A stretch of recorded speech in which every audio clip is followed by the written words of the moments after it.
Hello there, Booktube. I'm about to start recording my bookshelves because I'm going to do my bookshelf tour, and I've also decided to turn this into a tag video. So this is the Booktuber influence tag, and it'll be interesting to see what people come up with for this, because I'm going to tag 10 people at the end of this, and all 10 of them appear in the video. So I want to see what they come up with if they do the tag. Hopefully they do. If they don't, oh well. But I think it'll be interesting. I think it adds a little bit more flair to a bookshelf tour. So let's start, shall we? And I'll show you my bookshelves and talk through them, and I'll also explain how this tag's going to work. So the tag is simple. You do a normal bookshelf tour, you go through your bookshelves, you don't have to do every single book, but instead of just taking the book off the shelf, showing it to the camera, saying the name of the book, putting it back, that's boring. Who wants to honestly see a half-hour video of me pulling every single book off the shelf going, and I have this book, and this book, and this book. Here's Way of Kings, here's Words of Radiance, here's Oathspring. No one cares. No one wants to see that. So let's start, go through, and as we go through each book, either I discuss the book itself, or in this case, because of the tag, I discuss which booktuber the book makes me think of, whether or not they influence the purchase, and we can have a bit of a chat about them. I think this is going to make for an interesting video. I hope you agree. So let's start. Okay, so here we have my first shelf. This cabinet that I've got here sits near my TV, and this is my current focuses shelf. It's the books that I'm currently planning on reading, the ones I want to get to next, the ones that are currently the most important, not because they're my favourites, but because they're the ones that I am actively trying to get to. So on this shelf, I've got the Great Book of Amber, which is the complete collection. It's a huge, thick book. That's one of the thickest books I've got, and it's books 1 to 10 of the Amber Chronicles. I've also got all of the series by Christopher Riacchio. I don't know what the series is called, but that's Emperor of Silence, Howling Dark, and Demon in White. There. I've got the first 2 books in the 5 Warrior Angels series by Lee Durfee, which again are massive, massive books. I've got a bind-up of his Dark Materials there, but we'll talk about that later. And I've got V.E. Schwab's The Invisible Life of Addie LaRue. I've also got, for those of you who may have noticed, a little ornament there for the Magnus Archives, which, whilst not a book, I consider to be, counted amongst books, because I don't tend to do audiobooks. So, so that ornament, for me, is my way of counting that, because if an audiobook counts, then, in my opinion, audio-based fiction, that isn't a TV show, it plays like an audiobook, it reads like an audiobook, that should count as well. The Magnus Archives are listed up on Goodreads, so you can count them as literature when you're adding them to your reading list, and I have done. I'm currently through season 2. Each season is listed as if it's its own book, with each episode listed as if it's a chapter, which I think is a great way of listing it, because it about feels that way. Fantastic series, great urban horror fantasy blend. Fantastic. I highly recommend it. But yeah, this is my first shelf, and honestly, this shelf, the person who jumps out as the most obvious. The hell was that noise? The person who jumps out as the most obvious influence here would be Lee Durfee, who does have his channel. But I'm not going to pick Lee Durfee as the link, though, admittedly, he is by far the biggest influence on my shelves. You'll see why in a minute. just individually, he has influenced way more books than I care to admit. No, the one I'm going to focus on is actually that one at the top, The Invisible Life of Addie LaRue, which I bought entirely because of the channel Bookishly Nerdy, which is the first channel that I'm going to be linking to and the first channel that I'm going to be tagging. So, Bookishly Nerdy is, I'm going to try and do this without being patronising. Bookishly Nerdy is one of the most adorable channels that I've watched, and I don't mean that in a patronising way. She just is exactly that. She is adorable to watch in every respect. She's delightful. I share almost none of her tastes.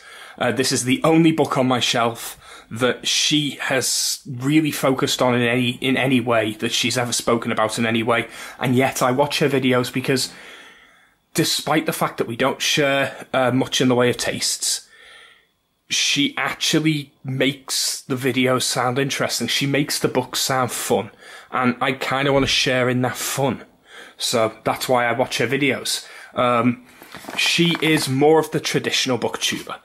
She will read and talk about the kind of books you'd expect from the more female-centric side of Booktube, which is the more traditional side of Booktube. Though for some reason she does not have a great deal of subscribers, and that's a massive shame, because she's a lovely person, and she does seem to actually care about her books. So I kind of think that she deserves a bit more focus. But I've moved up to the next shelf, and for this one, there's quite a few here to unpack. Now, I'm doing this handheld, and I was sitting on the floor for a moment. At the top there, you'll notice I've got Midnight Front, Iron Codex, and The Shadow Commission. They are by David Mack, and they are a series that pretty much no one ever talks about. They are alternative history fantasy based around the First World War, Second World War, and the Cold War. Fantastic little series that I've never heard people talk about, that I recommend. I kind of want to push them a bit further, because no one really talks about them, and I really enjoyed them. They're one of my favourite series. It's been a while since I've read them, but they're a series that I massively enjoy. I don't claim they're perfect. I don't think that they're some kind of literary genius piece, but I think that they're fun, and they're fun in a unique way.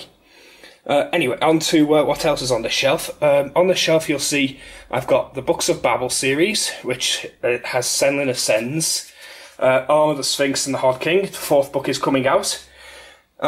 This is very clear, the influence here. The Library of Alexandria. Everyone loves the Library of Alexandria. He has become one of the most popular channels amongst my section of Booktube anyway. And for good reason. His passion and his fun with books is infectious. He's harsh on YA, which I also tend to be, but he does it without being mean, which is hard to pull off. I often feel like I come across as mean. He does a really, really good job of it. So the Library of Alexandria is definitely a channel that I would recommend, and is the second one that I am tagging for this video. I kind of want to see which of his books remind him of other booktubers, because he seems to be connected to so many different booktubers. I want to know who his books remind him of, or who his books were inspired to be picked up by, because I think it'll allow us to find loads of different booktubers that we maybe haven't seen. Because I've noticed I found a lot of booktubers through his channel now. So yeah, Library of Alexandria is the second channel that I'm officially tagging. Next we've got the First Law series by Joe Abercrombie, which I famously haven't read, but it's on there, and I do intend to.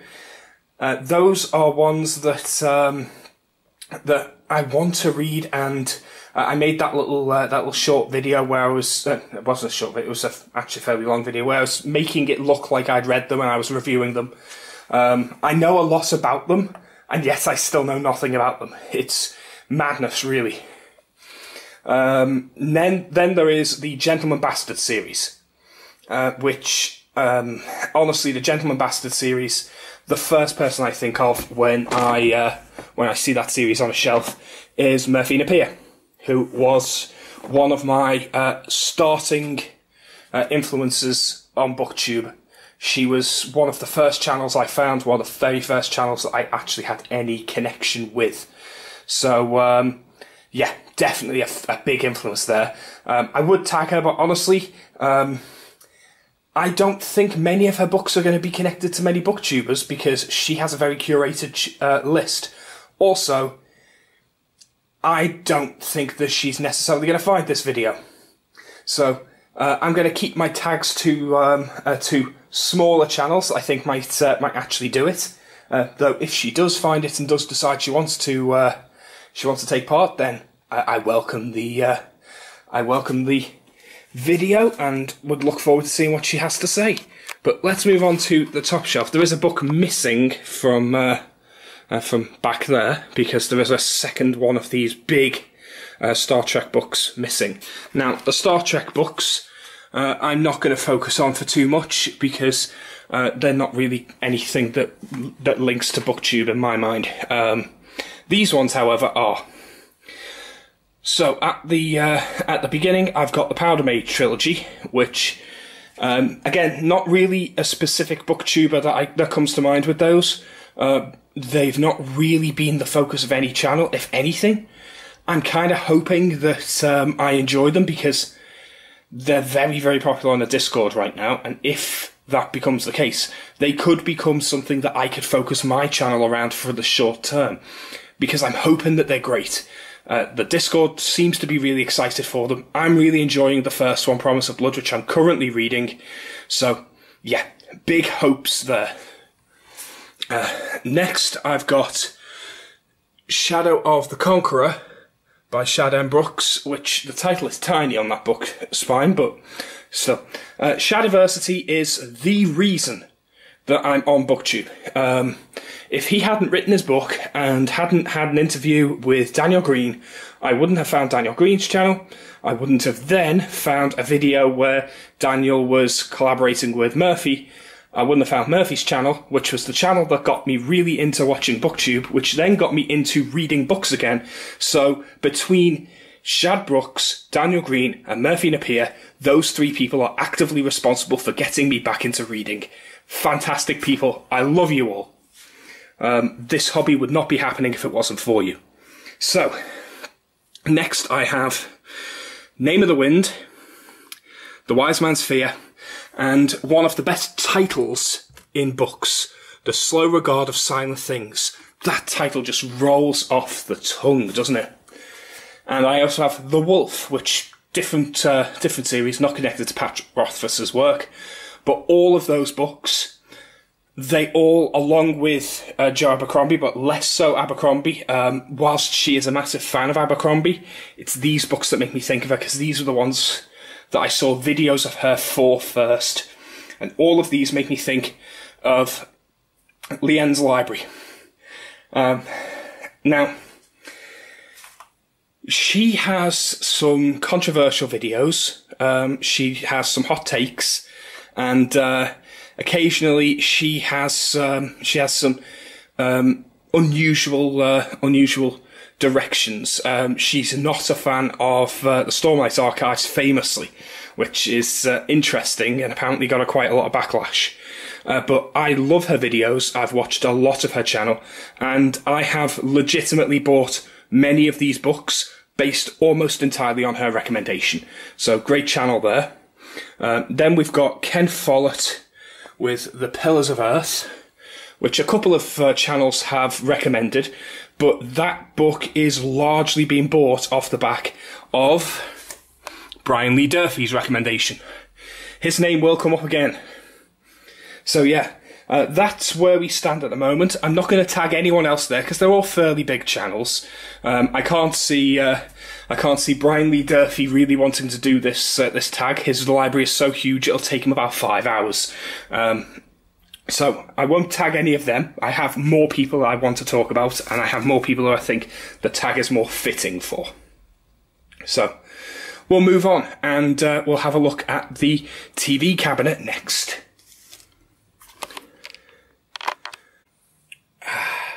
As you no doubt noticed, I'm having to record this in sections because me standing and recording handheld for a while is actually really hard on my chest and my legs, so I'm having to take breaks, I'm having to sit down, I'm having to get my inhaler and things like that. Yeah, I am surprisingly unfit, even by my standards. But yeah, anyway, this is my TV stand. As you can see, I've got Booktube actually on right there. I was having a little look through some Booktubers' content earlier. So this is I've got some of Robert Galbraith's books, which is actually the pen name for J.K. Rowling when she's writing adult fiction. I've not read these yet, but I fully intend to get round to them because they're apparently pretty damn good. But I can't really speak to them. Next I've got David Mitchell's The Bone Clocks, which is... it was a complete, just off-the-wall buy for me, this one. I bought this one just based off the cover alone and the blurb. No one actually encouraged me to buy this one. I didn't even know who David Mitchell was. The only David Mitchell I knew about was the BBC comedian. And no, it's not the same David Mitchell. I later found out he's actually a pretty big deal, and wrote Cloud Atlas, which I also haven't read. And this is not his most famous work by far. Cloud Atlas is probably his most famous work. But yeah, next I have James Clavell. The titles could not be smaller. The books are bloody huge. Why is the title so damn small? But I've got James Clavell's Shogun and Taipan there. So those are interesting. Now, those are bought largely off the back of Brian Lee Durfee again. He was the one who recommended Shogun, so again, I bought that for the same reason that I bought Pillars of the Earth. It was heavily recommended by Brian Lee Durfee as one of those books that everyone should be reading. But the main reason I bought the second one was after looking up Shogun and looking up other books similar. I ended up finding the channel that incidentally is on the TV right now, and that is Ash Porter. Which is the next channel I'm going to tag. Ash Porter has reviewed a few different things, but the video on his channel that he's most known for is actually the only video of his that seems to have had any decent traction at all, which I will show you now. As you can see, this guy, 25 views, 17 views, 114 views, 26 views. 37 views. This is just not fair. This guy is way too good to be getting sub 20 views. And then The Last Kingdom books, 420 views. Clearly his most successful video by far. I do not have those books physically. I do own them digitally though. I own those books as ebooks. I own the entire series on ebook because they were all on sale, so I own the entire Saxon Stories series. And I bought them largely because they were on sale, but also after having watched this video, I was convinced that Bernard Cornwell is someone I want to read. So that is some influence there. I do have other books on ebook, but I'm not going to be going over them in this video. But I wanted to mention Ash Porter because he has opened up a new genre for me in this military fiction, military historical fiction genre that I'm now exploring more because of his recommendation. So I'm definitely tagging Ash Porter, and I want people to actually go check him out because, my God, he should have more subscribers than my left nut. It is not fair. We need to fix this. Next, we have my Stephen King collection, which is not complete. This is not all of them. I have a shitload of mass market paperbacks for Stephen King. This is just my normal paperback collection, and you'll notice that I actually have a lot less of his horror books, a lot less of his early books, Most of those I have as mass markets, and they are currently at my parents', so they are not on this shelf. However, I would say that of my Stephen King books, his horror books are not necessarily my favourites. But I'm not well read in horror, and I kind of want to be. It's actually one of the things I've realised is I thought horror was one of my favourite genres. And it is. It is. I enjoy Stephen King's horror, and I enjoy a couple of others, which I'll talk about later. But other than the Stephen King books on this shelf, I don't actually have any horror books. And I want to change this. And here comes my next tag. I'm going to be tagging Anda Kent, who has reviewed quite a few horror books and a couple of Stephen King books as well. Is a really, really cool channel. Someone who, when I look at my Stephen King collection, I think of Anda Kent. I think of her channel. I could mention other channels that are much bigger and much more well-known on Booktube, who are also known for their Stephen King collections and talking about Stephen King. But it's Anda that I think about when I look to my Stephen King collection, because I think about the possible books I could be getting, and it would be her channel I'd go to for recommendations on horror, and her channel I intend to go to for recommendations on horror. So, she is the... I think it's the 4th channel now that I have officially tagged, and we'll move over to my Reading Nook area, where I've got the vast majority of my books. And we'll tag the other 6 people for this video, and also tour the rest of my book collection. So this is my little Reading Nook, complete with big beanbag chair.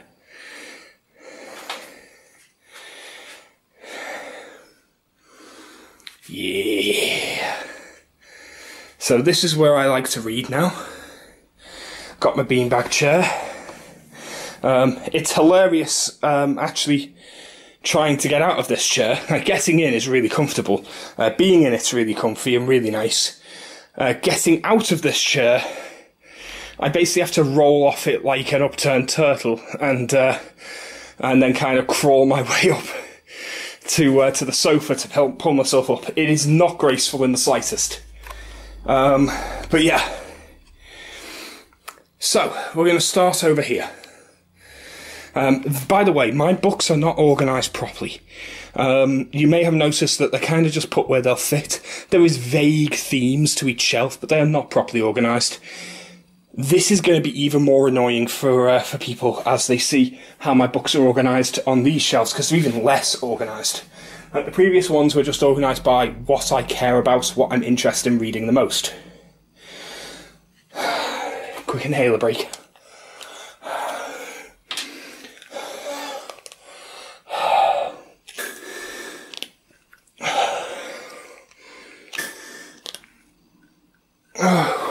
These ones are loosely organised by genre.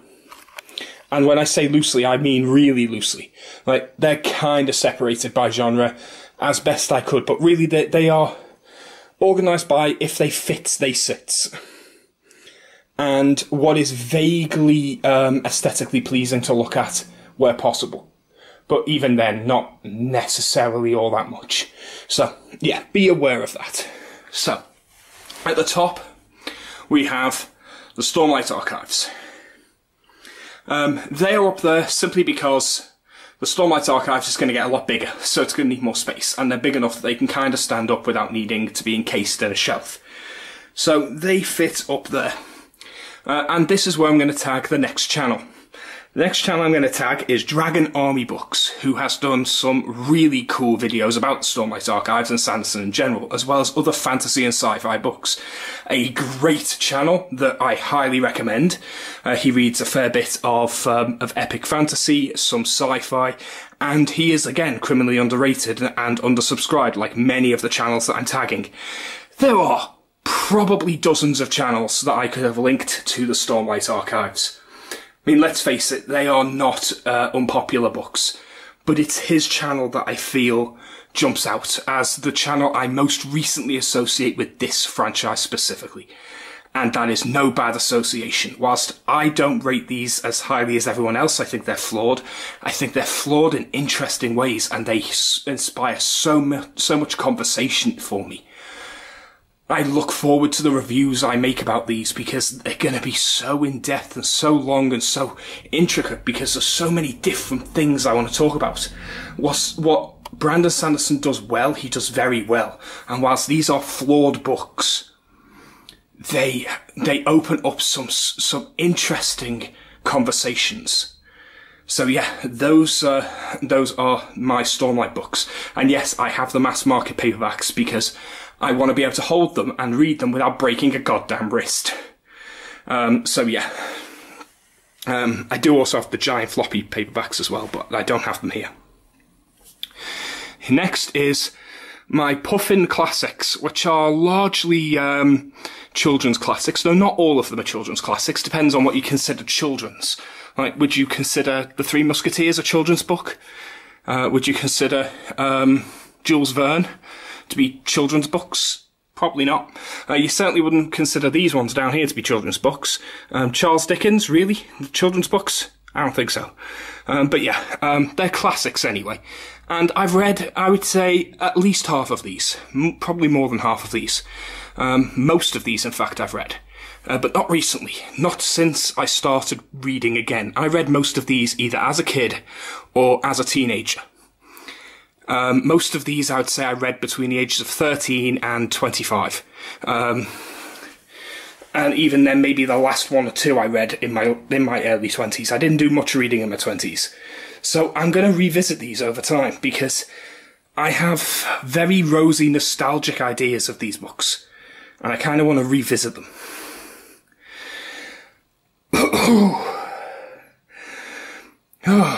Next. Like I say, no rhyme or reason here. Next to Charles Dickens, I have The Darkness Comes Before, a couple of Stephen King, some of the Felix Castor series, and 1984 and the Red Dwarf books. They are not even close to being similar, but I would say that what some of these do have in common is the Felix Castor series and Stephen King are horror. Being lost in space would be horrific and horrifying, so Red Dwarf can fit there. R. Scott Bakker's books are horrifically gory and grimdark, and 1984 is a horrific view of the world. So I'm going to use this as an excuse to tag another horror booktuber, someone who I want to follow more of, I want to see more of, because I feel that horror is a genre I'm neglecting, even though it's one I enjoy. So I'm going to tag Brad Proctor. Brad Proctor is a YouTuber who's made reviews of various different horror books and horror franchises, and he goes into enough depth that you feel like you have a sense of the book without spoiling anything. He's passionate, he's interesting, definitely someone who I want to focus a little bit more attention on, and again, criminally undersubbed, so someone we should focus on, I think. So as we move down, I've got some Orson Scott Card and Neil Asher books there. I've got the Foundation series, and I've got a couple of additional urban fantasy there with the Alex Versus novels, Jurassic Park, and one Heinlein book. So a bit of a mishmash there. I'm going to try sitting on this beanbag. Ooh, there we go. Right. Now I'm not going to be able to get up, but oh well. So yeah, Neil Asher. Neil Asher is an interesting one because he's not spoken about much on Booktube. And the Polity series is, I think, a really underrated pulp sci-fi series.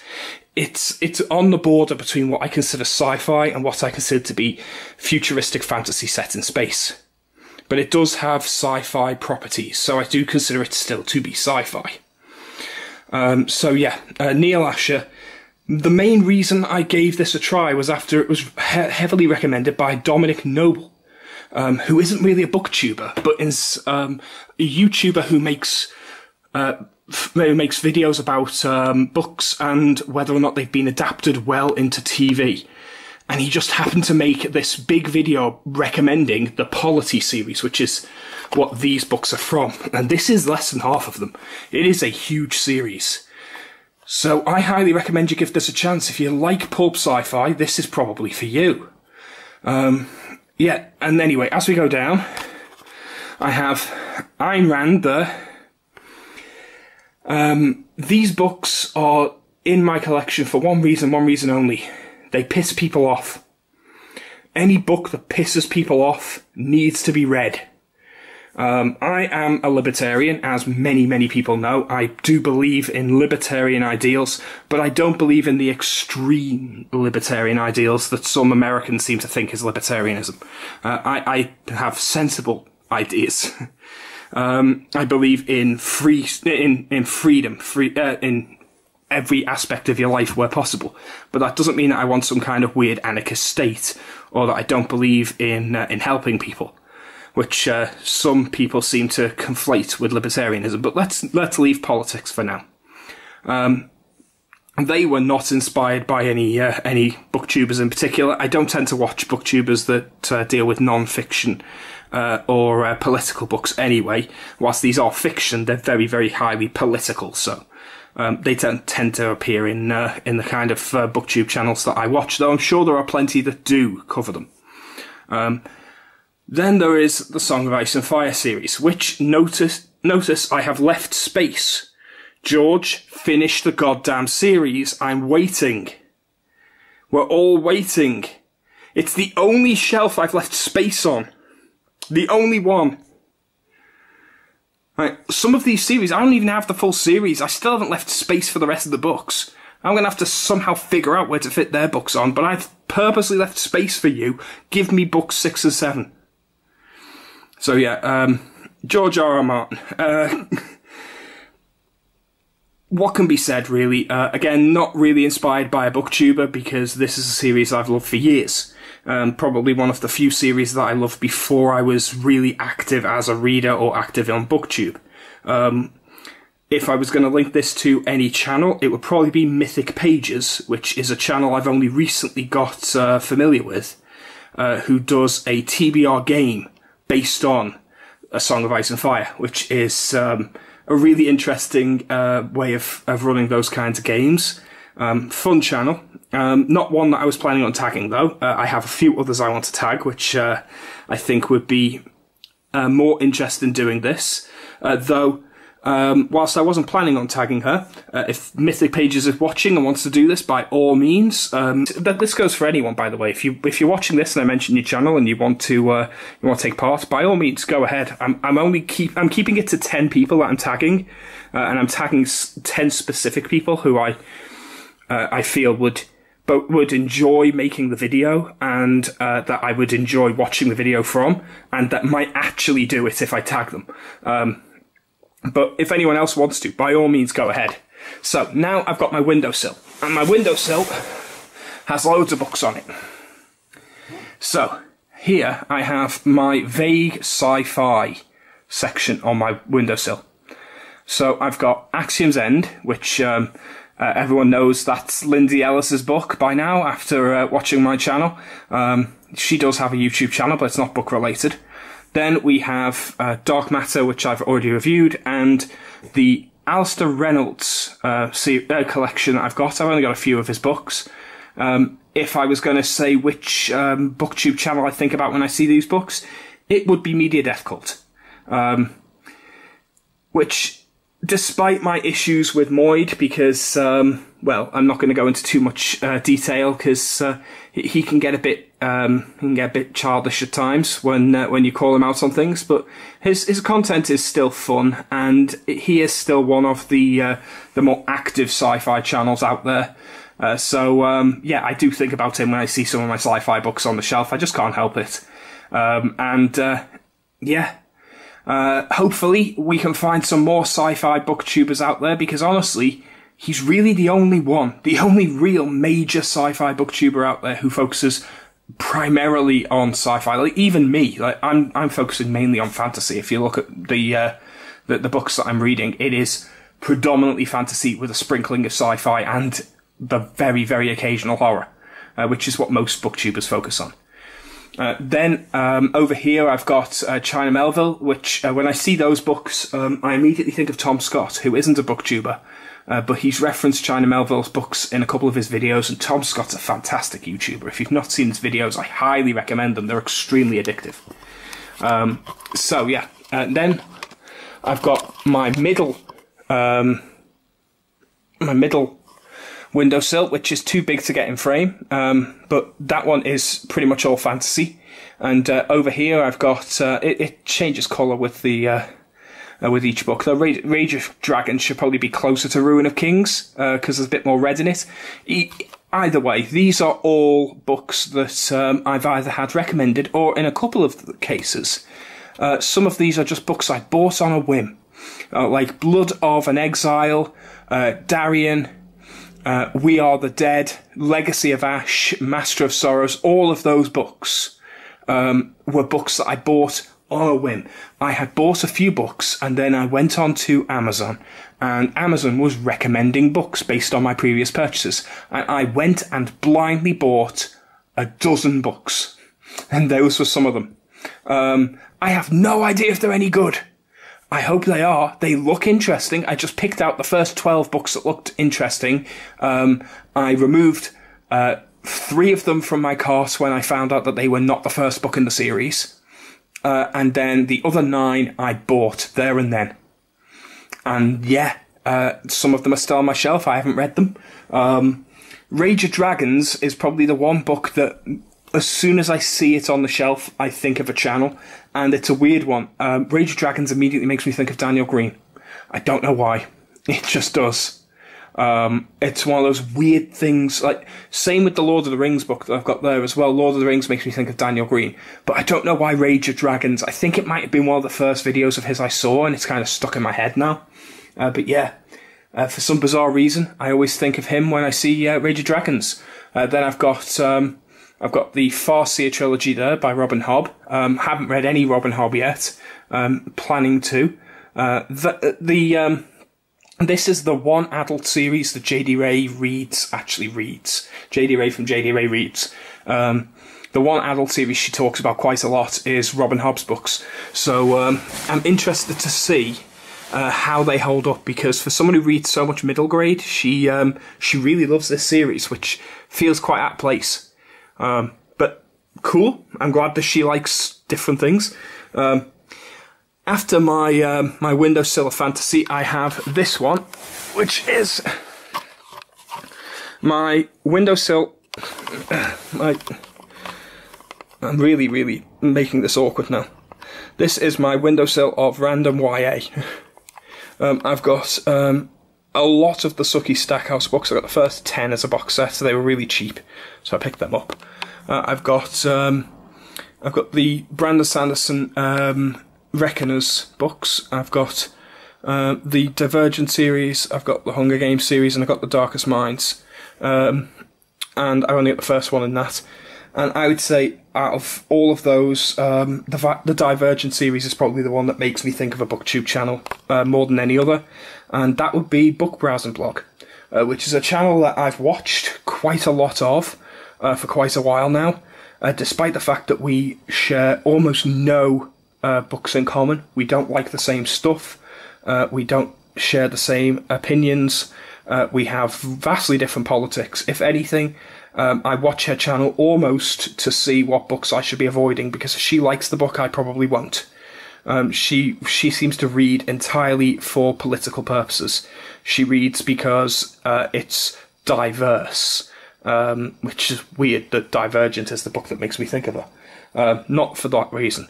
It's actually because the Divergent series is an old favourite series of hers, and it seems to be one of the few series that she reads that doesn't have anything to do with politics, that she reads it because she likes it, and that she's fond of it, she's got good memories of it, she's got nostalgia for it, rather than reading it because there's a gay character in it and it was written by a black author who happens to be trans, which is why she reads now.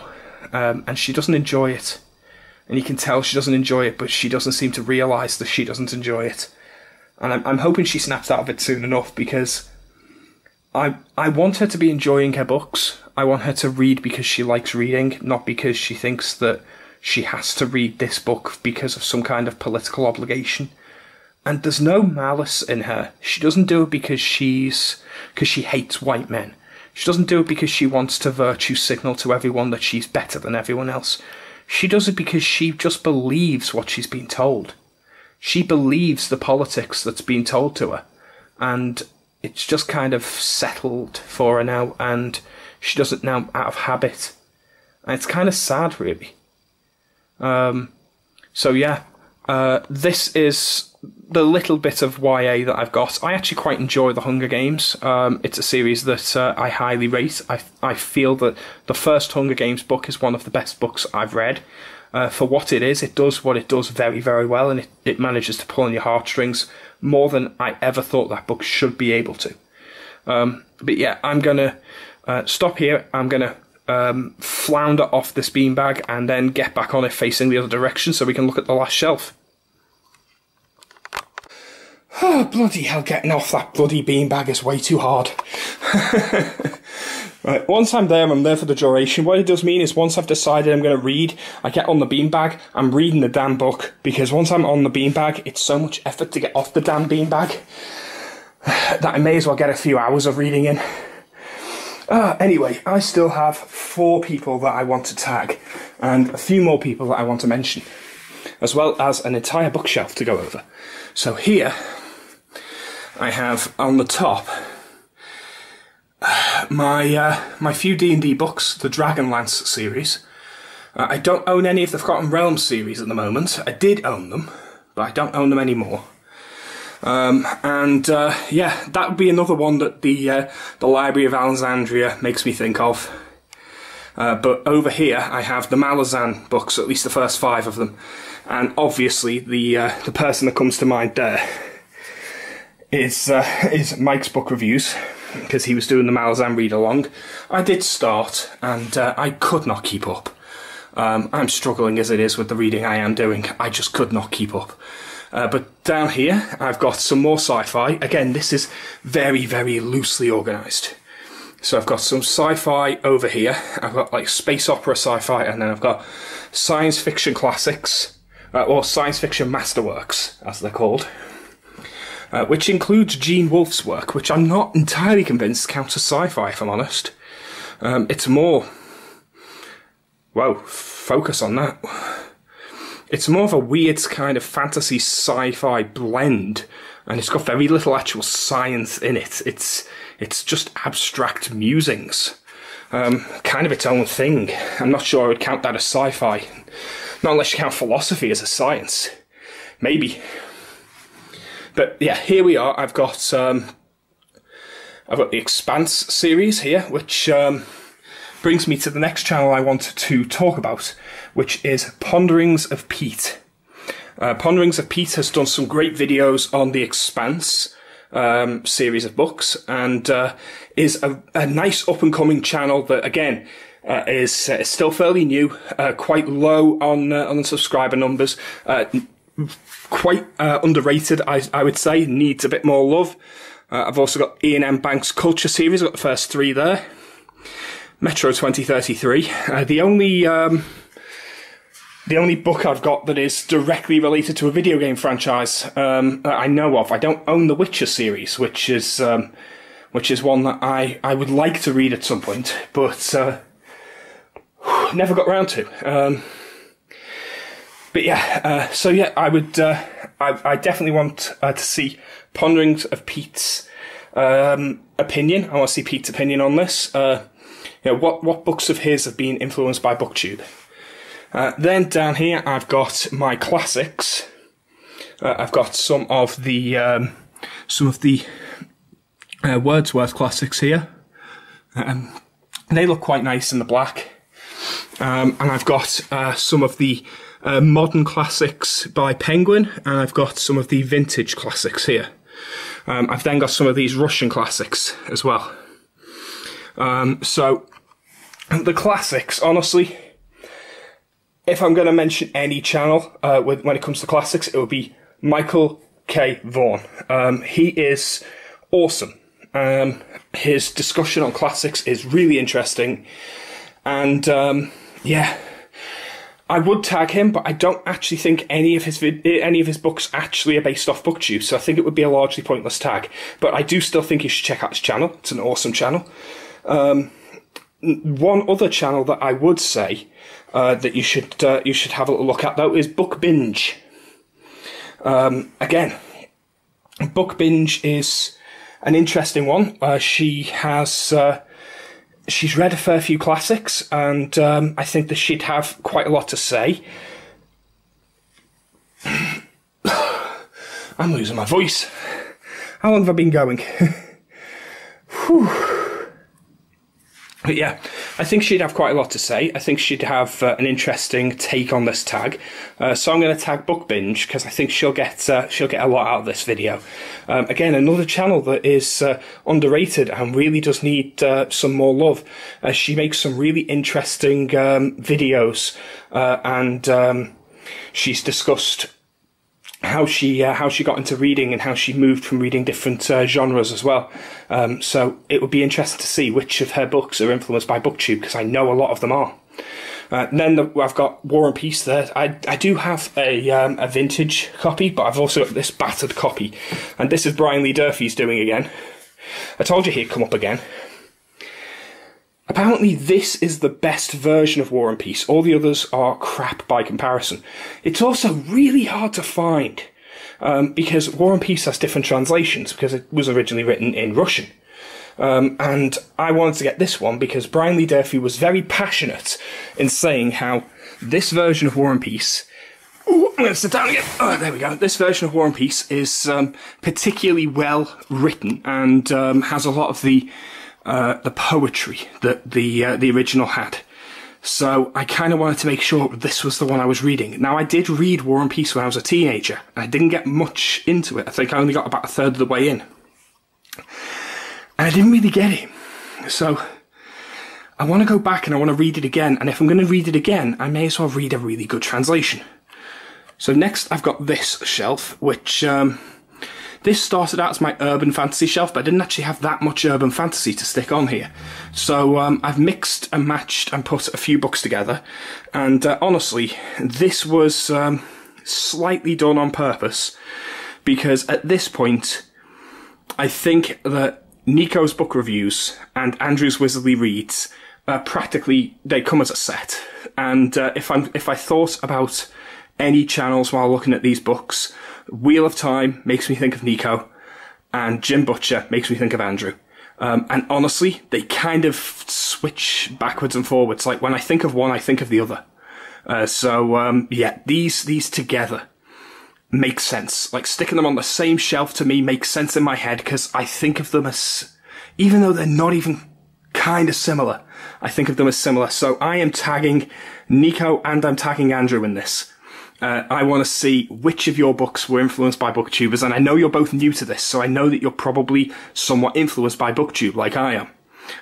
So I want to see if there is a big link between booktube and which books you've ended up picking up, because I think that'll be interesting to see. Also, I'll give you an excuse to do an updated bookshelf tour.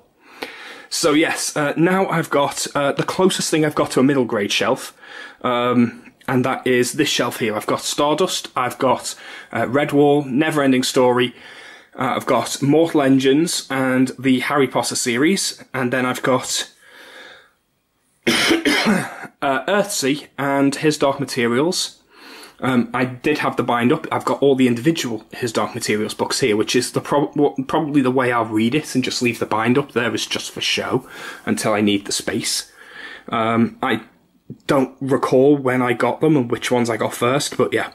And I've also got Book of Dust, which is the sequel to His Dark Materials, so they all fit together nicely.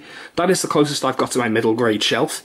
I don't really read middle grade. I have no real interest in reading children's books, but there's a few in there that I think are important. Earthsea and His Dark Materials are very, very well regarded, and I kind of want to make sure to give them the time of day so that I can understand why they're so well regarded. Redwall and Neverending Story are books from my childhood that I just love. Those aren't the ones I read as a child. They're new copies, but they're books that I remembered loving so much as a kid, and then a nice bit of nostalgia. And you know what? I have never read the Harry Potter series. Never read them. So I kind of want to know, like, the Harry Potter series is huge. It is one of the biggest franchises that has ever existed. It changed literature. And even if they are kids' books, you should know about books that change literature. They're important. So yeah, I feel I should read them. I did try reading the first one. I wasn't overly impressed, but I didn't even finish it. I only got partway through. So I'm going to give them a chance because I want to know what is so important about this franchise. What made them so popular. And the last shelf I have over here is the Dragon's Dream Saga, which is a self-published series of books that is by D.C. Ferguson, which is one of the few writers that I've actually spoken to directly, largely to somewhat tell him off, because these are a direct rip-off of the Shadowrun RPG. And I don't even mean like slightly, I mean direct rip-off. He takes every single element from Native Americans developing magic to changes in biology that create different types of human to a matrix-based cybernetic system where you've got a matrix-like internet and you've got cybernetics like replacement eyes and hands and things like that, to the neo-capitalist takeover with huge companies running everything. It is basically Shadowrun the book series. He's not licensed. He doesn't quite deny it. He denies that it's a rip-off and says that it's just an inspiration. There's a fine line between being inspired and brutally ripping it off, man. The thing is, no one's writing this kind of book, so I don't hold it against him all that much, and I wouldn't have bought them all if I wasn't interested in reading them. I still think that he should be open about the fact that his inspiration is a little more than just having played the occasional game of Shadowrun. He clearly really likes Shadowrun. Next, I've got Perilous Wife. And yeah, DC Ferguson, by the way, does have a YouTube channel. So by all means, look him up if you want. He does videos about writing and that on YouTube. I've got Perilous Wife, which is another self-published book. Peace and Turmoil by Elliot Brooks. One of my favourite YouTubers, one of my favourite booktubers, probably one of the ones I watch the most of, if I'm honest. But again, not one I'll tag because she's way too busy doing other stuff at the moment. She's one of the bigger booktubers out there.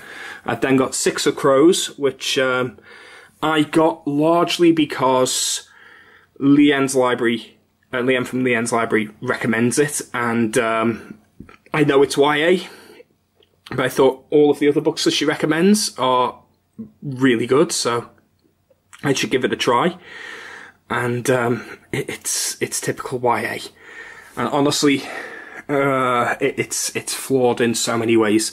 Then I've got Blood Heir, which I've not read yet, but is one that I've heard good stuff about. I've got a couple of manga there. I don't read a great deal of manga, but I've got Full Metal Alchemist and I've got Bleach volumes 1 through 3. Then I've got a couple of journals there for my bullet journaling. These are ones I've not used. And then the smallest non-fiction section you will have ever seen. I don't buy non-fiction books. Most of my non-fiction I will read either online in article form, or I would rather watch documentaries or lectures. I read almost no non-fiction now. I think it's just this thing where I got out of the habit of it. So I've got The Dark Net, I've got The God Delusion, I've got Arguably, which is an essay collection by Christopher Hitchens, and I've got 12 Rules for Life by Jordan Peterson. I kind of want to get his next book, and there was another book on political systems that I was interested in, that I was looking at. There's also a book on linguistics I was looking at. But there's a couple of non-fiction I'm intrigued by, but not a great deal. Like I say, I almost never read non-fiction books anymore. I used to, but if I'm gonna take in non-fiction, I'd rather do it in video essay form. Honestly, I find video essays are much more entertaining for me, and I would rather watch lectures. I've subscribed to a lot of online lecture courses and things like that, and I tend to enjoy them more. So that's what I go for there. Though all of those are good books. Unlike the fiction on my shelf, I have in fact read all of them. So that makes a change. So yeah, that is my bookshelf tour. So yeah, that's my bookshelf tour. And in the process, I've also managed to talk about Booktube quite extensively, and talked about all the different channels that I enjoy, that have influenced my purchases, that I like to watch. And in the process, I have tagged 10 people. Those 10 people that I want to tag again, and I will link these 10 specifically in the description below. If I linked everyone, I'd be here all bloody night. And that's Bookishly Nerdy, Library of Alexandria, Ash Porter, Ander Kent, Dragon Army Books, Brad Proctor, Ponderings of Pete, Book Binge, Nico's Book Reviews, and Andrew's Wizardly Reads. All 10 of you are tagged. So I want to see a tour of your books where you discuss which books have you've bought or remind you of or have an influence from Booktube. I want to see which of your books remind you of Booktubers, which of them make you think of another person's channel or another person's videos, or which ones you bought because of the recommendations of another Booktuber. I want to see how far-reaching our community really is, how much we convince each other to do stuff. And if you want to look at some of those larger channels that really influence me, by all means, just type their names into YouTube. You will find them. People like Brian Lee Durfee and Merphy Napier and Mike's Book Reviews and all of those other channels. They are massively influential. But honestly, let's face it, that's another league altogether. We're talking about the hundreds of thousands of subs levels for some of them. So yeah, and then you've got people like Tom Scott, who's got millions of subscribers. Don't even bug him about Booktube; he probably doesn't even know what it is. But yeah, if you want to make this video, I would be very excited to see what you make, and I hope you enjoyed it. This has been one hell of a video to record and put together. I've had to record it in a few chunks. I've almost killed myself on an asthma attack on 2 occasions. I've got to get out of this bloody beanbag again because I stupidly sat back down. But it's been fun, and I'm gonna read some more of my book here. I've got Warbreaker there, which is the book I'm currently reading. I'm going to read some more of that, and I may as well do that before I get up, because otherwise I'm going to be rolling all over the floor, and then I'm going to be wanting to read that, and I'm going to have to get back in the beanbag again. So yeah, thanks for watching. It's been great fun, and I hope you've got a bit of an insight as to which books I like, what books I'm interested in, and what I'm hoping to get out of them. And I'll see you next time. Bye.